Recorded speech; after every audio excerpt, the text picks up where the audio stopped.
Hello दोस्तों, क्या आप लोग इस सूत्र के बारे में जानते हैं जो मैं आज पढ़ाने जा रही हूँ? नहीं जानते हैं तो चलिए इस वीडियो को पूरा देखिए और इस सूत्र के बारे में विस्तार से जानिए, उससे संबंधित उदाहरण जानिए, साथ ही साथ वो परीक्षा में किस तरह से पूछा जाता है ये भी जानिए। तो वीडियो को स्किप मत करिए, पूरा देखिए ताकि इस वीडियो में जो भी मैं बताऊंगी वो जो है आप लोगों को हमेशा के लिए समझ में आ जाए।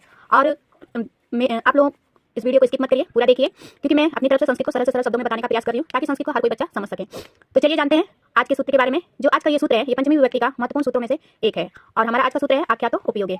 आख्यातो उपयोगे, इस सूत्र को जब हम तोड़ेंगे तो हमारा शब्द बनेगा आख्यात और उपयोगे। आख्यात उपयोगे, आख्यात यानी जो हमें किसी चीज़ के बारे में अच्छे से बताए, नियम पूर्वक बताए या फिर उसके बारे में जो है अच्छे से मालूम किया जाए।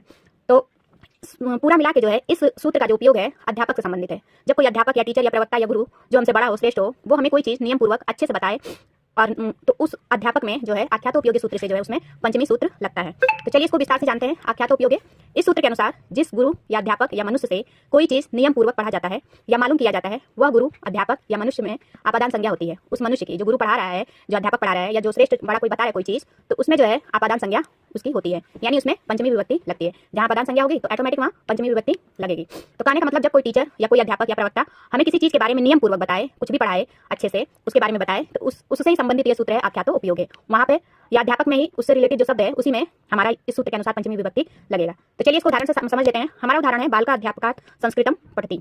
बालक अध्यापक से संस्कृत पढ़ता है। तो संस्कृत किससे पढ़ता है? अध्यापक से। तो अध्यापक यहाँ बालक को बता रहा है, क्या बता रहे हैं? संस्कृत। तो संस्कृत के बारे में यदि पढ़ाएंगे तो बीच बीच में से तो बताएंगे नहीं, वो जिस टॉपिक पे वो पढ़ा रहे हैं उस पर अच्छे से ही पढ़ाएंगे। अब जैसे मैं ही वीडियो डाल रही हूँ आप लोगों के लिए, तो मैं आप लोगों को टॉपिक वाइज ही ना पढ़ा रही हूँ। ये तो है नहीं कि कहीं का कुछ उठा के पढ़ा रही हूँ, कुछ बता दे रही हूँ, ऐसा कुछ नहीं, नियम से ही पढ़ा रही हूँ। पहले संस्कृत वर्णमाला पढ़ाई, फिर संज्ञा प्रकरण पढ़ाया, संधि पढ़ाया, अब जो है कारक पढ़ा रही हूँ। इसी प्रकार जो है कोई भी अध्यापक या कोई भी टीचर, कोई भी जो है कोई भी टॉपिक यदि पढ़ा रहा है, नियम पूर्वक पढ़ा रहा है, तो उसमें जो है हमारा पंचमी विभक्ति लगेगा। किसमें लगेगा? जो पढ़ा रहा है, चाहे वो श्रेष्ठ हो, चाहे वो गुरु हो, चाहे अध्यापक हो या हमारे घर के बड़े गार्जियन हो, तो उसमें जो है हमारा पंचमी विभक्ति लगेगा। कुल मिला के जब कोई हमें नियम पूर्वक कोई बात बताता है या किसी चीज़ के बारे में बताता है तो उसमें जो है अपादान संज्ञा लगेगी। अब प्रश्न है कि ये सूत्र जो है परीक्षा में किस प्रकार आता है।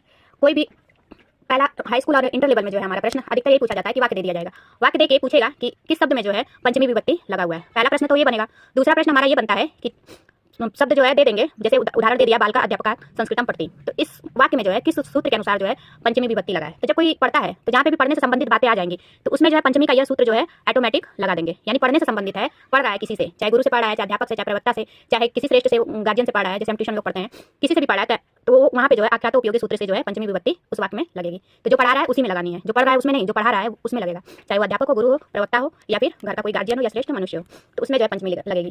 और तीसरा हमारा सूत्र, तीसरा प्रश्न क्या बनता है कि जैसे सूत्र दे देगा आख्यातो उपयोगी, पूछ देगा कि यह किस विभक्ति का सूत्र है। ये टीजीटी लेवल पे आता है प्रश्न और पीजीटी लेवल पे भी आता है। तो जैसे सूत्र देके टेट सीटेट में भी पूछा जाता है, ये प्रश्न सूत्र दे देगा और पूछेगा कि ये किस विभक्ति का सूत्र है, तब हम बता देंगे ये पंचमी विभक्ति का सूत्र है। और पंचमी विभक्ति का कौन सा सूत्र नियम पूर्वक पढ़ने से संबंधित